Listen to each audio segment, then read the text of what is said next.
Hello everyone, Shintobean here discussing some more Warhammer combat cards. In this one, we're going to be looking at all of the Lords of War bodyguards in the game, at least all of the legendary ones, faction by faction, and taking a look at how they stack up at max level. For the most part, you had to pay money in order to get any copies of them, and then getting multiple copies is very difficult, so I think for most players, they won't actually become viable for a long time, and certainly they're only really useful in the 400-point game modes. But we have been seeing those more often, and also they have had a lot of max level events as well. So we're going to start off with Eldari, looking at the two Lords of War they have. We got the Melee Wraith Knight here. This one has Fear and Furious Charge. It deals nearly 200 damage with that Furious Charge at max level, so this thing is absolutely monstrous. It's a little bit on the lower end in terms of health, but the Fear essentially doubles the amount of health it has at max level, so this one is extremely powerful. It's quite deadly, especially when used with Lilith, because it can return to the hand and then you can reuse that Furious Charge. The other Wraith Knight is the ranged version. It deals nearly 200 range damage with Barrage, which is pretty deadly, and it has a weaker melee attack.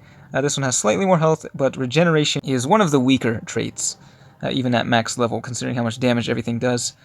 So this one's not quite as good, although if you're running a ranged deck, it will be able to unleash some serious firepower.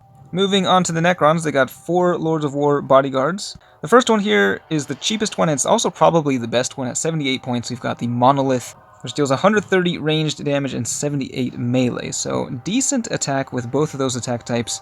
It has Big Game Hunter, so that could be increased by quite a bit. Very useful trait to have in those 400-point game modes, but it also has Medicae for a massive amount of healing. It can heal itself by quite a bit, and also whatever else you have on the field. Just all around very strong card here. Some of the other Necron Lords of War are a bit lackluster, like this Tesseract Vault. It has only one attack type, 158 range damage is pretty good, and it has Precision Shot, which at the max level will deal a lot of damage on deployment. But yeah, just regeneration, and the health is being covered there, but at max level, that's 525 health it has, so this is probably the weakest of the Necron Lords of War. The Obelisk is pretty similar. It deals nearly 200 damage, though, and has 555 health, and it has Big Game Hunter, so this thing can deal massive amounts of damage to anything that's 40 or more points, but not the most amazing card. And then the fourth Lord of War for Necrons, and the newest one, is the Seraptech Heavy Construct. This one has Fear and Regeneration, so it's extremely durable, very hard to kill, and has some pretty decent damage output with 2 attack types. So definitely a solid one at the max level. The Tau have 2 legendary Lords of War.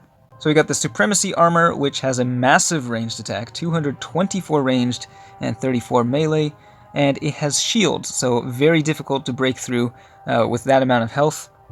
And Big Game Hunter means it can blast through most cards, including a lot of other Lords of War, that will just be taken down in one shot with this, especially if you're running it alongside like Shazo Relay, who can buff the attack power even more. You know, combine that with Inspiring Presence, and this thing is just absolutely ridiculous.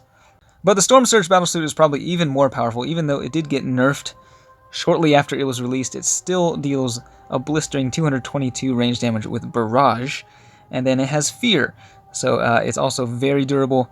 Basically double that health at max level, so it'll take more than 800 damage to take this thing down. It's pretty expensive at 109 points, but a real powerhouse of a card.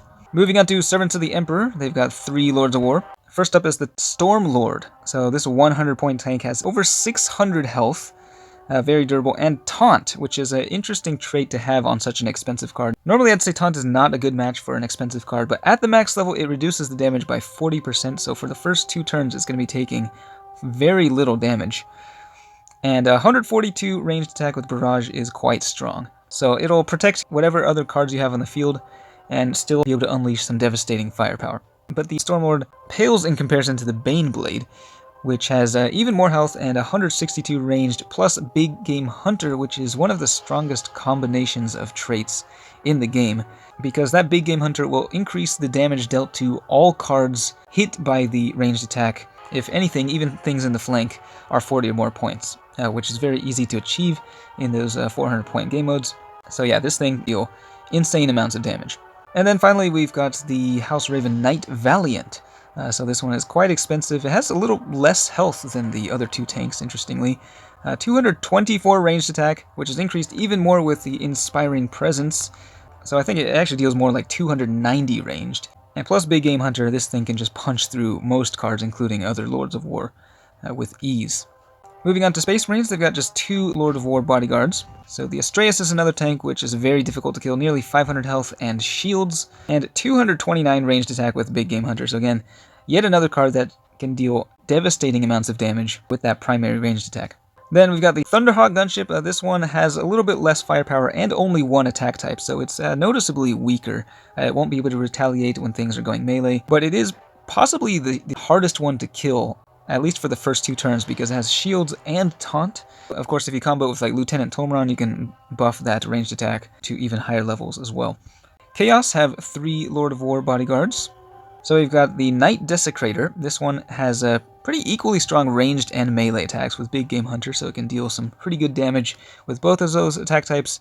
It's a little bit lower in terms of health, with only 410 health, but it does have shields, so it's still quite tanky. Then we got the Greater Brass Scorpion of Khorne. This is one of my favorites. Again, a bit lower on the health side, but that doesn't matter because Death Blow is one of its traits. So it deals 217 melee damage on deployment with the Furious Charge, and then when it dies, it's going to deal even more damage with that Death Blow. So absolutely brutal, and it has a decent ranged attack as well. Then we got the Lord of Skulls. This one is very expensive, but has pretty low health for its cost. It's got Berserk and Barrage, and both attack types are quite strong, but Berserk is really not the greatest trait to have, simply because everything is dealing so much damage. So I'd say this one is actually one of the weaker Lords of War overall. Moving on to Orcs, they have 4 bodyguards with the Lord of War keyword. The first one is actually the Gorkanaut, which has been around for a long time, long before any of these other Lords of War appeared. So I do have quite a few copies of it. It's a fun one to use.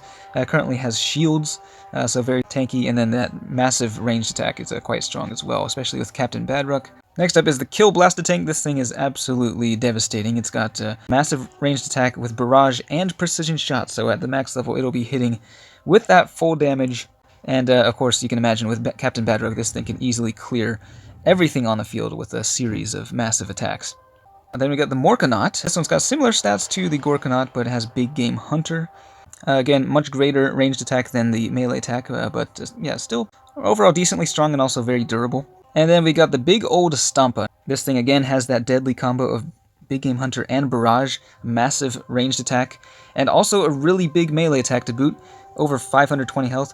It is quite expensive, but I think it's definitely worth the cost considering the amount of damage it can deal. Then for the Tyranids, we've got just 2.